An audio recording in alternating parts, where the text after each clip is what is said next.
Hello everybody, welcome to 0 Mile ADV, a beginner's guide to adventure motorcycling. Today we're going to talk all about choosing your first adventure helmet and all the things you need to know so you can get out on the road and, more importantly, be safe.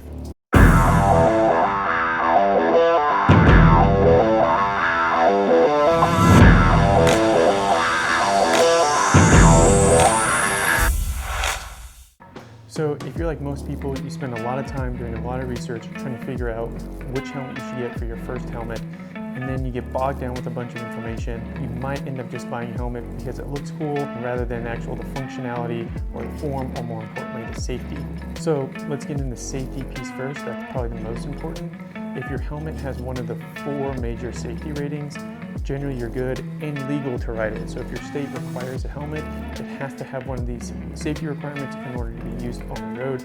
And also generally, if it has a safety rating, it means you're more than likely going to be safe should you take a spill. Now again, nothing's 100%, but you want one of these safety ratings.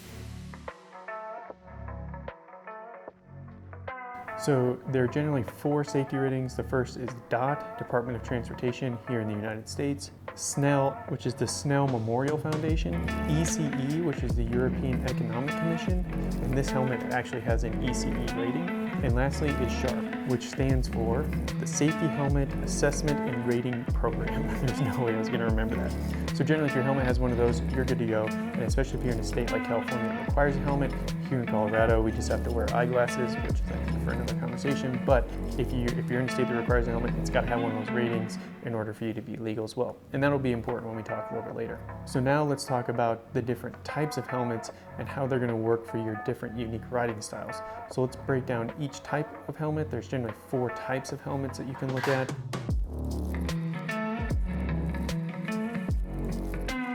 There is the road style helmet, an off-road style helmet, an ADV style helmet, and then a modular helmet. And the modular helmet can actually be both an ADV style or road style depending upon what we're looking at. Now, on first glance, you may say well, obviously I want an adventure bike, so I'm going to get an ADV style helmet. That may not necessarily be the case, and we'll get into the different specifics on the type of riding that you're going to do is going to determine which helmet you should get, because I think it's going to be most beneficial. So let's look at the road category. If you plan on spending the majority of your time on the highway, if you're going to be doing a lot of cross-country riding, maybe some mild dirt roads, nothing that's going to require a lot of work, like a lot of single track, stuff like that, road helmet's probably going to be the way to go. It's going to be a lot quieter. It's going to be a lot more aerodynamic. It doesn't have this peak, I think is what they call these things. It doesn't have this peak, so your head won't get whipped around at highway speeds, especially if you have a more off-road style helmet without the ventilation in it. Your neck's going to get ripped all over the place and you might get tired. So a lot of benefits if you're going to be spending most of your time doing long road commutes, or you're going to be doing a long cross-country route, maybe visiting national parks, where you're going to be mostly on the road. Road helmet's probably ideal, especially when it comes to noise. Noise is one thing that I've been working really hard. This helmet's pretty good, but I even wear earplugs on the highway because it can get really loud and I don't want to damage my hearing. The next helmet is the off-road style helmet. Now it's going to have a much longer chin, which is this area down here. The eye opening is also going to be a lot bigger, and it's generally not going to have a visor included, meaning you're going to have to wear goggles. So if you wear an off-road helmet on the road, especially here like in Colorado, and depending upon your state laws, you have to wear eye protection, so you have to put goggles on. It's not going to be as quiet on the highway, so at high speeds, it's going to be really loud. You're going to get a lot of wind noise, but it's going to have a lot of great protection because this chin piece is going to stick out a lot further, which also makes for a lot better ventilation. So if you're doing a lot of off-road single track type riding where you're having to really work the bike, you can sweat in it, you can pull the liner out, you can clean it, and it'll give you a lot of ventilation at low speeds. But it's going to be a bit of a nightmare on the highway. And the other caveat with off-road helmets is that they may not have a road safety rating. So technically, if your state requires a helmet and you use an off-road helmet on the road and it doesn't have a safety rating that we talked before, you could be riding illegally. If you're going to be doing a lot of single track, you've got a quick jaunt to the trails that you're going to, and you want to be doing a lot more technical trails, the off-road helmet is definitely going to be the way to go. Maybe you're going to an off-road training course where you're going to be a lot of slow speed drills, that sort of thing. The better viewing angle, although most helmets with a visor give you a 180-degree viewing angle, so technically speaking, they're all about the same, but the viewing angle is supposed to be a lot better on the off-road helmets. It's just gonna be a lot better for that slow speed stuff. So what about the ADV helmet? And here I have an ADV helmet by Climb. This ADV helmet is a mixture of off-road and on-road helmets. So I can put on this peak here. Now, a lot of people will say that these are pointless. If you've ever mountain biked, then you know that they're definitely not. They can help you. There's been multiple times when I've been riding in the sun, just by tilting my head down a little bit, this provides enough additional protection so the sun's not directly in my eyes. You have a removable visor, where you generally can't remove the visor on the road helmet, but you can remove this peak.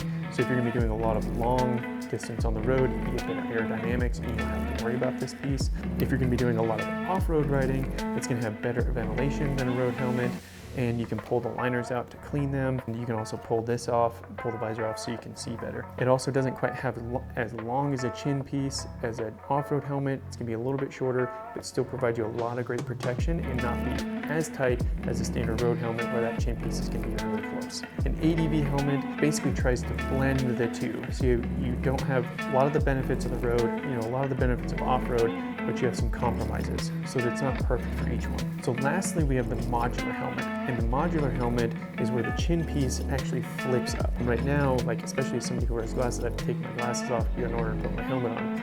The modular helmet, the whole chin piece will flip up. So this makes it really nice if you need to talk to somebody. Maybe you're going slow speed and you just want a little more ventilation. That's nice. Although I think some modular helmets don't have the same safety rating if the chin is up. And they actually recommend you don't ride with the chin up because of safety issues. So that's something to take into consideration. But you can get modular helmets that are more road specific. So they give you that nice piece to flip up so you can get access to drink or talk. They have more road specific ones, and then they have ADV specific ones that try to blend the differences. So to wrap this up and make this really simple, if you're gonna be doing a lot of road riding, definitely go for a road helmet. Even though you have an ADV bike, I feel that if you're gonna be doing a lot of dirt roads and you're gonna be doing like high speeds, like 30 miles an hour or more on dirt roads, road helmet's probably gonna be best for you. If you're gonna be doing a lot of single track, a lot of heavy off-road riding, clearly you want the off-road helmet. And then if you're like me, you plan on doing a little bit of both, maybe the ADV helmet's a little bit better because it kind of provides you the best of both worlds. So why did I choose the Climb helmet? It has the mixture of road and off-road. I think now learning and dealing with glasses, my next helmet will probably be a modular helmet, so I don't have to take my glasses off every time I put my helmet on, especially when I like to ride my bike around town to run errands, etc. That would just be really nice. But also inside this helmet, it's got a safety feature that I was really familiar with from my mountain bike. It shares the same technology. It's called Cryos. I'll put a text here so you know how that's spelled, but it's like Cryos or something. And it's the same technology that's in my mountain bike helmet. So you can see here, there's actually this like almost like plastic honeycomb in here that if you were to take an impact, the honeycomb will compress as opposed to the foam just kind of dissipating the energy over your head. It has like a specific crushing pattern. Very familiar with this technology. I love this technology in my mountain bike helmet. And so when the Climb helmet had it, I just really thought it was kind of the go-to. So I hope that makes sense. Thanks for sticking around today. If you enjoyed this video, please click the subscribe button, hit the like button, and hit the notification bell so you get notified every time a new video comes out. And until next time, stay safe out there.